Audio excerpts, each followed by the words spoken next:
साफी साहब, मैं ये जानना चाहती हूँ, क्या इसको उम्मीद की किरण समझा जाए कि अब सियासी डेडलॉक ख़त्म हो सकता है?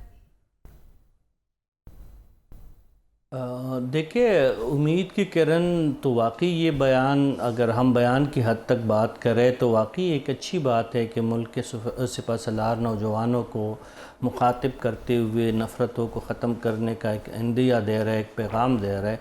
पाकिस्तान UNDP और अक़वाम मुत्तहिदा के दीगर इदारों के मुताबिक पाकिस्तान के जो यूथ की परसेंटेज है वो 64% से ज़्यादा है। यानी हम में से जो नौजवान है 30 साल से कम उम्र जिसको कंसिडर किया जाता है नौजवान, वो 64 है। यानी आधी से भी ज़्यादा आबादी नौजवानों पे मुश्तमिल है। और हम इस बात पे भी मुत्तफ़िक़ है कि मुस्तक़बिल जो है नौजवानों के हाथों में है और नौजवानों ही ने आगे मुस्तक़बिल में किसी ने सियासतदान बनना है, किसी ने फ़ौजी बनना है, किसी ने डॉक्टर, इंजीनियर, किसी ने किसी और शोबे में जाना है। तो वाकई ये बात जो नौजवानों को अपील कर रही है तो एक अच्छी बात है। लेकिन इसमें हमने ये देखना है कि नौजवान जो है इस वक्त क्या वाकई इस नसीहत पे अमल करने के काबिल है, या वो हमने जो सियासत के मैदान में जो महाजराई की जो एक कैफियत पैदा की है।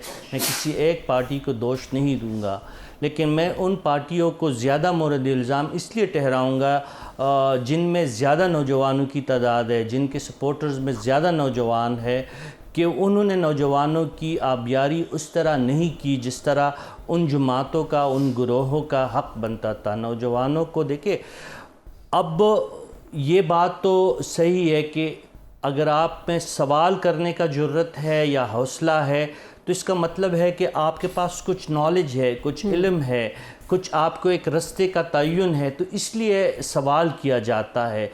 लेकिन यहाँ पे हम देख रहे हैं कि यहाँ पे सवाल की जुर्रत जो है किसी सियासी जमात या किसी गुरोह ने अपने नौजवान विंग्स को या अपने नौजवानों के गुरोह को नहीं दिया है। उन्होंने नौजवानों को पैरोकार बनाने की कोशिश की है, जो ख़तरनाक अमल है।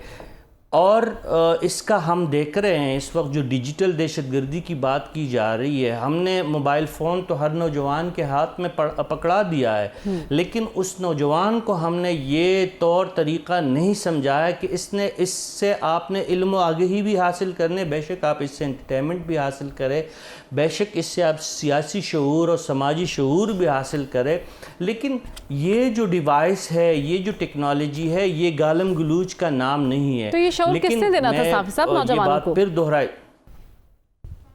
देखिए, ये समाज के रहनुमाओं ने देना है, ये समाज के जो पॉपुलर फिगर्स हैं उन्होंने देना है। ये तो आर्मी चीफ का काम नहीं है, ये तो DGSI DGMI का काम नहीं है कि वो घर घर जाए और लोगों को बताए, नौजवानों को बताए कि वो उन्होंने गालम गलूच नहीं करना, इस डिवाइस से आपने ये काम लेना है, इस टेक्नोलॉजी को आपने मस्बत अंदाज से। देखिए, हम पूरी सोसाइटी इसमें ज़िम्मेदार है। और इसके बाद जो मैं दोबारा कह देता हूँ कि जो लोग जिनको नौजवान अहमियत देते हैं, चाहे वो अपोजिशन में हो चाहे वो हुकूमत में हो, वो लोग ज़िम्मेदार है इस पे। देखिए, फ़ौज का इदारा इसमें हम या किसी और एजेंसी को इसको ज़िम्मेदार नहीं करार दे सकते हैं।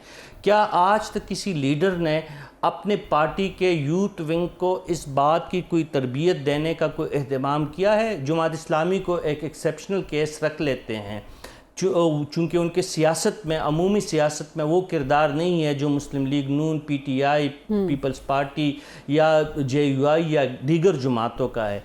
क्या इन जमातों ने इन नौजवानों को कहा है, क्या इन नौजवानों से मस्बत काम लेने की उन्होंने कोई सही की है, कोई कोशिश की है?